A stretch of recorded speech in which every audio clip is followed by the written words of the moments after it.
Hey everybody, it's Shelly. I'm realizing that kind of off center here. Yeah, pick up a little bit more of my pile of mess over there. Okay, so yesterday I just kind of talked about how the law of attraction works, how we're all connected, and how we can change our subconscious mind and where our programming comes from, and just taking responsibility for your own happiness, not depending on other people, not getting frustrated with other people, realizing that's your own frustration, a lot of self-reflection. And all of that stuff is huge stuff, and it can take a while to sink in and for you to take responsibility for yourself. A lot of people are like, well, it's not my fault I was born into that family, or it's not my fault that I'm married to this person that I thought was different. It's not my fault this is the only job I can find. And when you make all those excuses, you're just staying in your unhappiness. So you have to realize that it is your fault. It might not be your fault that you came from that family or that upbringing, but you're now a person that can make your own choices. So that's where it starts, is just making new choices, to be responsible for your own happiness, to see things in a different light, and move forward. So my subject for today is finding those goals. Like, a lot of people are like, oh yeah, I want to be happy, but I have no idea what that even looks like. Like, how do I find my happiness? And so I've written some stuff down here. One of the ways that you can find out what makes you happy is contrast. And contrast is anything that you do not like. It could be you don't like your body the way it is, you don't like your bank account the way it is, you don't like the job the way it is, you don't like your marriage the way it is, whatever it is. Those are huge indicators of what you really want and what your goals, what you can set your goals for. And just like, we'll just go with money. Money is a huge thing. And I know a lot of people are going to be like, oh, you have to go back to money. But money is part of our society. It's what buys our freedom. It's what buys our time. If you are independently wealthy and you are doing something that just brings money in freely and easily, you can go on vacations when you want, and you can buy the car that you want, and you can live in the house you want, and you can, celebrate how you want. It's a great thing. And when you change your relationship with money, it changes everything. So I'm just going to start with money. What about your bank account do you not like? Do you not have enough in savings? Do you have a ton of debt? Do you every time you put money in that checking account, it just gets pulled right back out for bills and unexpected things? Every time you get a little bit ahead, the dog needs to go to the vet, or the car breaks down, or you need new tires, or you have to go to the dentist, or whatever. Is that your constant? Is that just what happens and you just expect it? And that's a huge thing too. What you expect is what you get. So if you want to change, if you want your new goal to be about money, what do you want? And a good indicator that I found, that I kind of worked with and came up with a new financial goal for myself, is you figure out what it's going to cost on a monthly basis for everything that you want and need. So, and I'm talking like the car you want to drive, the house you want to live in, the vacations you want to take, the freedom to buy the gifts that you want to buy for your friends and family and stuff. What does that look like? Like, realistically, I'm not talking about like, oh, I want to live in a castle. I'm talking about like, what would make you comfortable? Do you want to live on a farm? Do you want to live in a beach house? Do you want to live in a log cabin?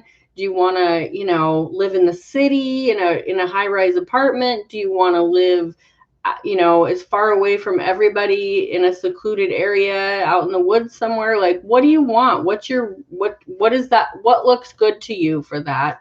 What kind of car do you want to drive? Do you like sports cars? Do you like, a 4x4? Do you want something super economical because you're really concerned about the planet? Like, what are those things? And realistically, what are they going to cost? What are your vacations going to cost? Do you want to go to Nepal? Do you want to go to Disneyland? Do you want to go to the beach? Do you want to travel the world? Do you want to buy a yacht? Like, what do you want to do? And then realistically figure that out. So when I came up with that number a few years ago, I came up with around $10,000 a month would be great.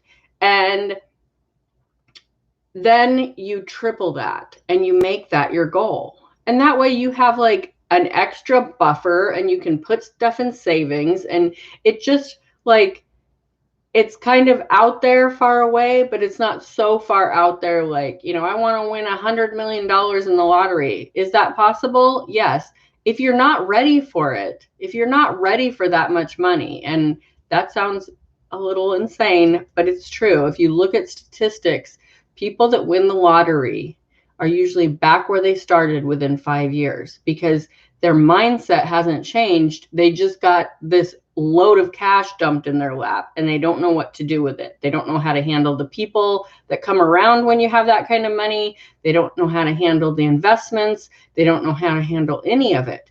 And then pretty soon they're back to like their $100,000 a year or whatever their starting salary was. And sometimes they're even in debt because they've done some crazy stuff with their money.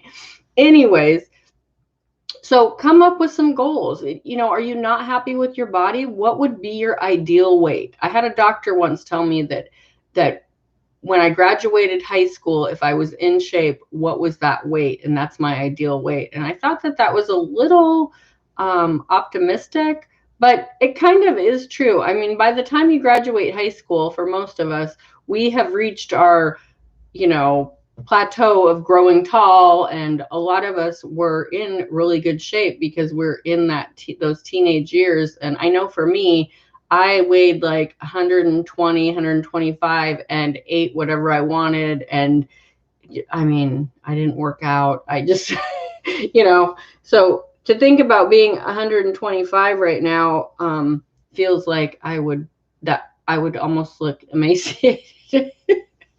So anyways,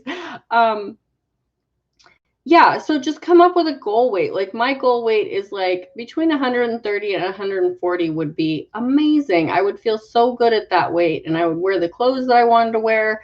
And so that's how you come up with goals. That's how, if you don't like your job, what do you not like about it? Do you not like the time freedom? Do you not like the cubicle? What would be the opposite of those? Time freedom and, working out in the field somewhere instead of in a cubicle. So you just start putting those things together and then realizing, hey, instead of sitting in this cubicle talking on the phone all day, I would love to work for like the Forest Service and be out, in the woods all day, looking up plants or following bears or I don't know, whatever.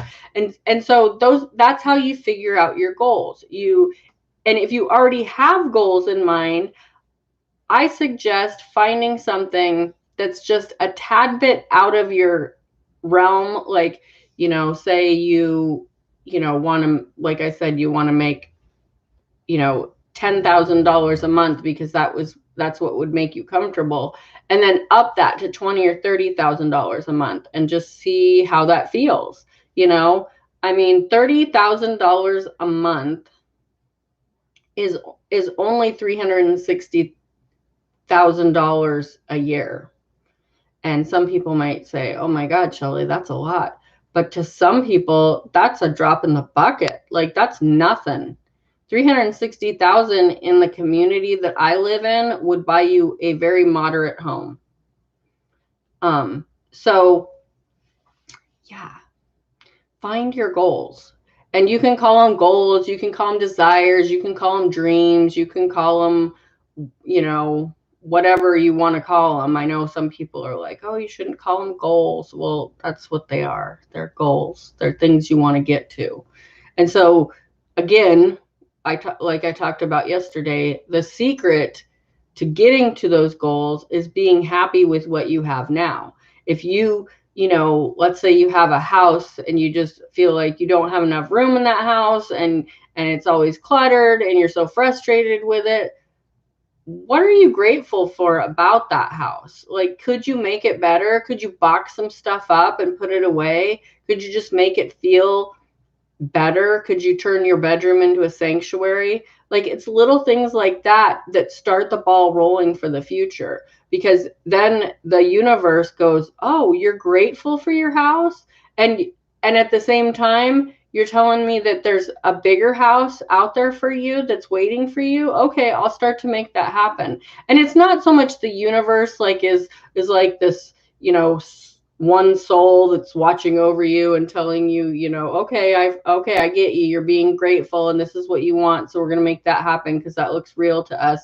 It's more like the collective universe, the energy that we're all connected with, our subconscious. And when that starts to happen, and then, you know, like your friends come over for dinner and they're like, wow, I love what you did with this place. It's amazing how you can take this small space and make it look so nice. And oh, I just love what you did with your bedroom and turned, you know, your dresser into an altar and simplified everything. Last time we came over here, it seemed so cluttered, and now we can tell that you really love it here.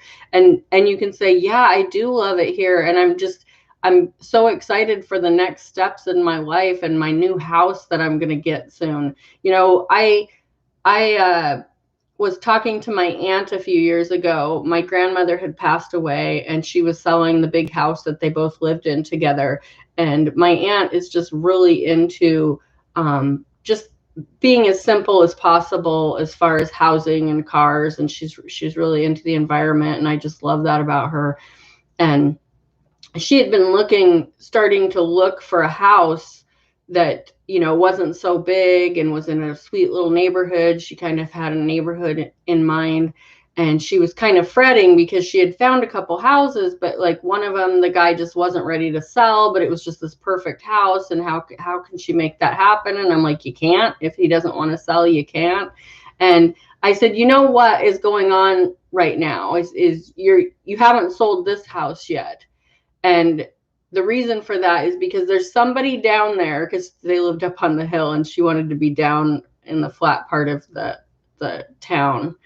And I said, there's somebody down there that's just like right now starting to go, should we sell the house? Do you think we should sell the house? You know, let's get it fixed up to sell. And she was like, oh, that's kind of an interesting way to look at it. And I said, yeah, because what you expect is what you get. So if you just start thinking of that, like, oh, well, there must have been some issues with these houses that I'm pushing for that aren't ready to sell yet. But somebody down there is just like, you know, starting to discuss the selling process and should we get an agent and what do we need to fix up to sell the house. And it's just going to be this perfect house for you. It's going to have the garden spot. It's going to be a simple house. It's going to be in a great neighborhood with great neighbors. And she was like, okay. And she's kind of, you know, naysayed my law of attraction stuff, you know, and she was just like, okay, I'll start thinking about that. And she did. And within, I mean, I want to say it was a month or two, this little house opened up for sale, and it was just the perfect price. It was the perfect neighborhood. It was the perfect size. It had a garden spot. It was just exactly what she needed and wanted. And so that's just kind of how those things happen. You know, instead of just being frustrated because this one isn't working or that's not working, or, you know, I found this perfect house and it's just not working. When you do that, I think about a horse with blinders on. When they put horses, cart horses, they put blinders on them so they're not distracted by all the stuff to the sides, because horses can see like a 360 view almost with their eyes on the side of their head. And so they put blinders on them so they can only see straight ahead. And when you get in those places where you're pushing so hard for something and it's just this huge struggle, and you're just like, well, hard work, I gotta push through, I gotta make this happen, I gotta do everything, even though it's a big hassle and I hate it and it feels so horrible, I'm gonna keep pushing because this is my goal. And it's like, when you let go of that, things just fall into place. And you know, I kind of told the story a few times about my Camaro, because I just got my Camaro that I was just like so excited to get. Well, there was one up north of us, and the dealer was like, okay, well, we're open till 7, and it was like a 3-hour drive there. And I was just like, okay. My husband's like, okay, I'll get off work. And it was like, by the time we would have gone up there, it would have been probably between 6 and 7 in the evening.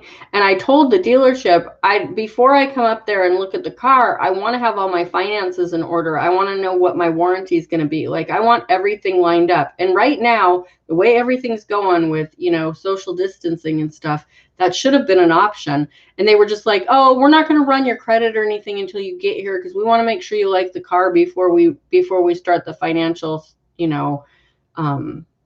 part of it. And I was just like, that's not what I want. And my husband's like, well, this is the car you want, so we should go see it. And I was just like, no, you know what? It just feels horrible. Like, I don't want to get up there and spend 3 or 4 hours negotiating financing with them, and then have to drive home in a car that I don't even know on a freeway, which I'm not fond of freeway driving.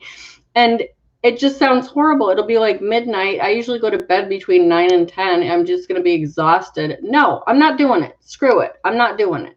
And the next day I called him and said, I'm not coming.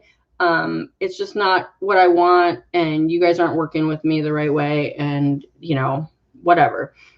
Well, then they ran our credit 4 times anyways, because I don't know if they were upset or what, but whatever. But then it was literally the next day, my husband found a car that was south of us, which is kind of what we wanted. And it fell together in like 24 hours. They had my financing, my warranty. They had me scheduled to come look at the car. I made a deposit to hold the car that I would have freely gotten back if I didn't want the car when I test drove it. And it was just perfect. And it was the direction we wanted to go, because we wanted to give my stepdaughter our other vehicle that I had been driving for 16 years. And so it all just worked out. And the great thing about that is, what didn't feel good, I let go of. And it just tumbled into this perfect situation, which was everything I asked for. And so that's just a really good little lesson for everyone. When you just really start pushing hard on things, to just let go of that and go, you know what, that's not working out. And I'm just going to sit for a minute and see what else happens. And that's when other things come flooding in. Does it mean that every time those things come flooding in that everything is something you should choose? No, but it like makes way for all those other opportunities to flow into your life. So when you're making goals, it's okay to be flexible in those goals, or to start attracting things coming to you. I know I'm always looking for different businesses, and because of that, and because of just my little searches on the internet, I get ads coming at me from all sides, from YouTube, from Facebook, probably Instagram. I don't get on there very often, but just in general, I just get all these ads for like business opportunities. And I look at some of them and I'm like, wow, that looks interesting. And I look into it a little, and then I'll be like, yeah, I don't really like that. And I back off. And some of them I've been like, this is perfect. This is just what I was asking for. And I dive in, and it's easy and it's fun. And when it's, I'm not saying that everything's going to be totally easy and fun. I'm sitting here doing my listings right now for my reselling business, and that's not my favorite part of it. And it has to be done. If it's not listed, it can't sell. So, there's parts of every business and everything that are kind of like, oh, okay, I got to just put my nose to the grindstone for a minute. But I'm also, in the meantime, looking for all these easier ways to sell more things so I can get out and source more. And one of those things is I am currently going to start lotting things together and making, size lots and stuff, so people can buy like 10 things from me at once instead of one thing, and have it all shipped to them. Jazzy's moving around over here. Anyways, enough about me. So yeah, just that's an easy way to find your goals, is to figure out what your contrast is, what you're not appreciating, and then flip those over to the opposite. If you are not in shape, your goal is to get in shape and do it in a fun way. I like to do yoga and walking. I'm not into like the major workouts. I used to really enjoy them, and I might go back to them eventually. But right now, yoga and walking feel good to me. I do intermittent fasting. That feels good to me. It helps my digestive system have a break. You know, my relationship with money. I love money, and I know that when I put stuff out there, it comes back to me. I can buy a shirt for 50 cents and sell it for $20, and that's awesome. I love that. You know, so you you put out these goals, and then you start to reprogram your mind and get the universe to start working in your favor. And it's all about the law of attraction. What you put out comes back to you. You cannot want that shiny thing over there and get it when you're busy throwing dirt on what's in front of you. You have to make the things in front of you just as shiny as the thing that you want out there. You know, the whole time I was driving that minivan and wanting that Camaro, I still appreciated the hell out of that minivan. It was an amazing vehicle. I always patted her on the dash and told her how good she was. I know that sounds ridiculous, but that's what I do. I just appreciate things, and that just brings things back to you. So I'm going to go now. You guys all have a good day, and I will talk to you later tomorrow. Bye.